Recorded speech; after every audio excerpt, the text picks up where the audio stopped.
Your child runs into the street without looking, or climbs to dangerous heights with absolutely no fear. Or maybe they approach strangers in the grocery store without hesitation, or wanders down the street without you noticing. And everyone tells you that they're just not listening, or they're being impulsive, or sensory seeking. But here's what I learned after 20 years of working with complex autistic children that changed everything for me. It's not that they don't care about danger. It's that their greatest difficulty is understanding the internal sensation of danger and inhibiting their body. So today I'm explaining what is really happening when your child can't stop their body and 3 strategies that can help you and them gain control so that you both can feel safe.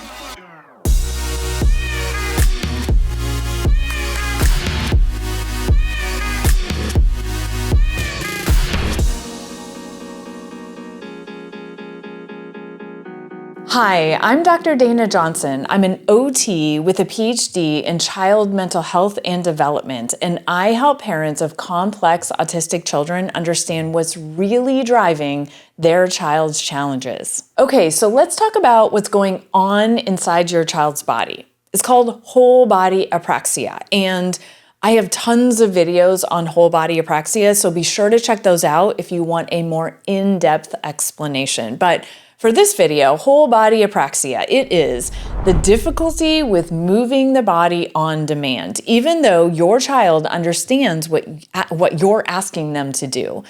Now, it has to be the most frustrating for both you and your child because it's consistently inconsistent. So one day they can do it, but the next day they can't. Now, essentially what's happening is that the signals between your child's brain and their body are not working properly. So this is where we see the inconsistency with things like speech or daily life tasks, basically everything, because everything we do requires a smooth and consistent connection between our brain and our body. Now, for some, inhibition or stopping the body is the most challenging. And stopping on demand can be pretty much impossible for some of my clients, maybe your child, even though they understand what you're asking of them. And even more is that they may want to do it, but they literally cannot get their body to stop.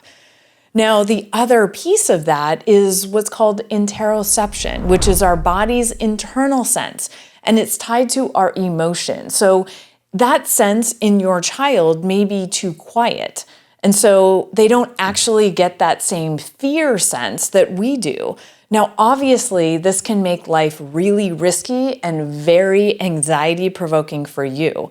So when we have the combination of whole body apraxia, not being able to stop on demand, and the lack of internal sensing, that can make safety a huge issue.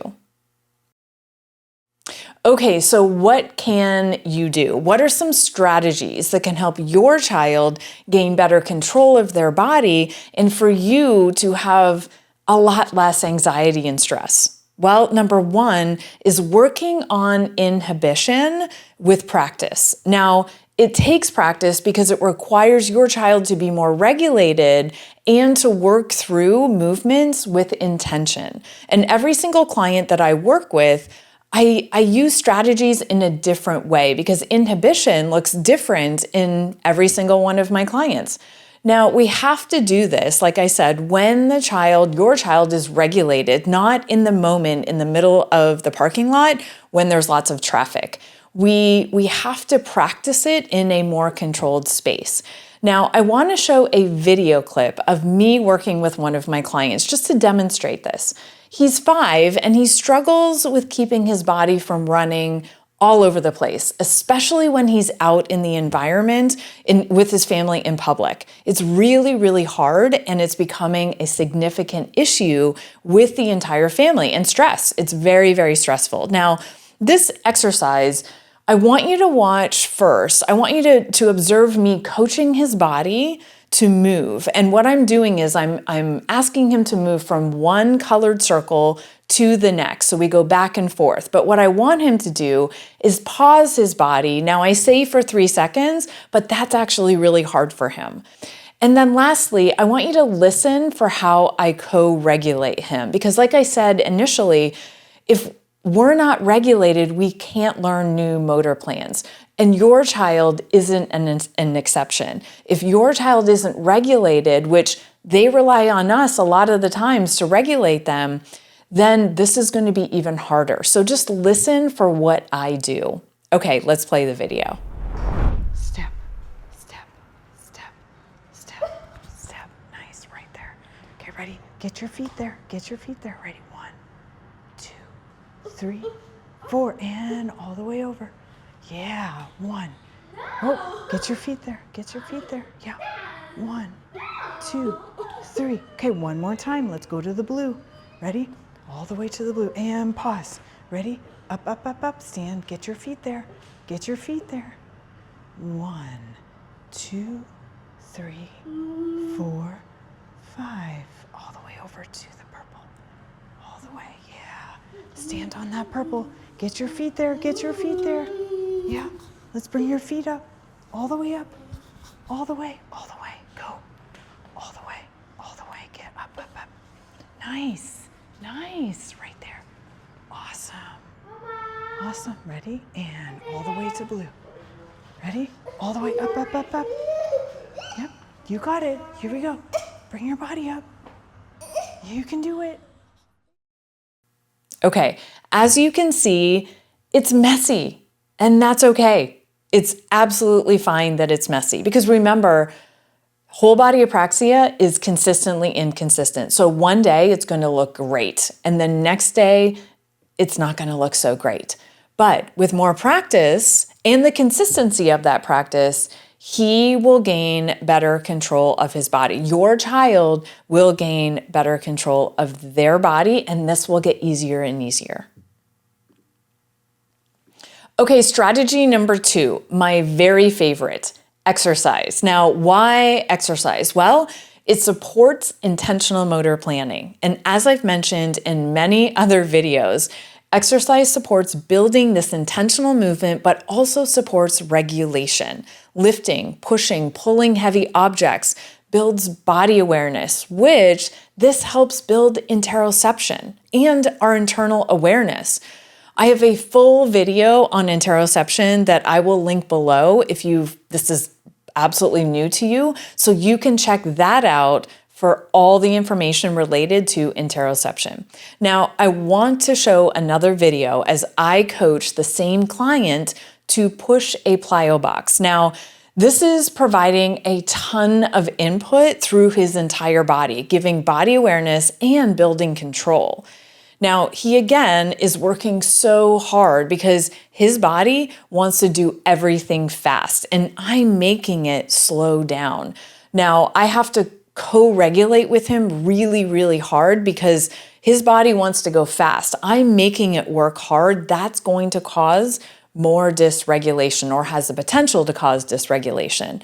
So just watch again how I motor coach him and how I co-regulate so that he can continue to work on this brand new movement. Push, push, keep pushing, keep pushing. Yeah, keep going. Push, push, push, push, push, push. Go, push. Oh, you got it. Keep going, keep going. Keep going. Here we go. Let's bring your hands here. And push. Push. Yes. Keep going. Keep going. Got to bring your feet forward. Bring your feet forward. Yeah. Keep going. Keep going. Keep going. All the way. All the way. All the way. Keep pushing. Keep pushing. Now, even though he's little, doesn't matter how old the client is, this exercise is one of my favorites because it provides so much support. It helps those impulsive bodies, those that want to go fast or those that have trouble stopping, like what we're talking about here. It gives that heavy input. It gives so much proprioception and body awareness that then it allows that individual to feel their body so they have more control, and then they can work on building the movement and the control to slow down. So that's my whole goal with this, is slowing his body down, but giving him so much input so that he can feel his body in space. Okay, strategy number 3 has to do with your regulation. Now, this one may be the hardest of all 3, because if you're not regulated, your child will pick up on that instantly. I know that all of you know this. And when going into a potential challenging location, like a busy parking lot or a restaurant, we have to prepare ourselves. So what does that look like? Well, I want you to practice your ability to ground yourself and regulate yourself outside of that situation. Just like we're talking about with your child, practicing these skills outside of the actual situation. Then you'll be able to work on regulating your child when they're in that situation, because you know what it's like to pull back and calm yourself and be in that space so that you can then co-regulate and support them. I know that this is exceptionally challenging, but it is essential for success with co-regulating your child and then helping support their body so that they're not going to be as impulsive in the moment. Remember, though, that just like everything we're talking about, it's messy at first, but with practice, this all can happen. If you've ever watched your child run towards danger and felt your heart stop, this is why I created the video. Because for years, so many of you have been told that your kids are elopers. They're not listening, they're acting out, they're being impulsive. But I wanted to reframe all of that, because your child may genuinely want to stop their body and simply, they just can't. The connection between the thought and the action isn't working the way it should. And then when you add emotion or sensory input on top of that, it becomes even harder. And that's not a behavior issue. That's a physiological nervous system problem. And it changes everything about how we have to approach it. So the 3 strategies that I walked you through, the practicing inhibition during calm moments, using exercise as a way to build intentional movement and give body awareness, and then lastly, working on your own regulation. These aren't quick fixes, but they do work. It takes practice and consistency. And the fact that you're here right now trying to understand all of this and what's actually going on inside of your child's body already puts you way ahead.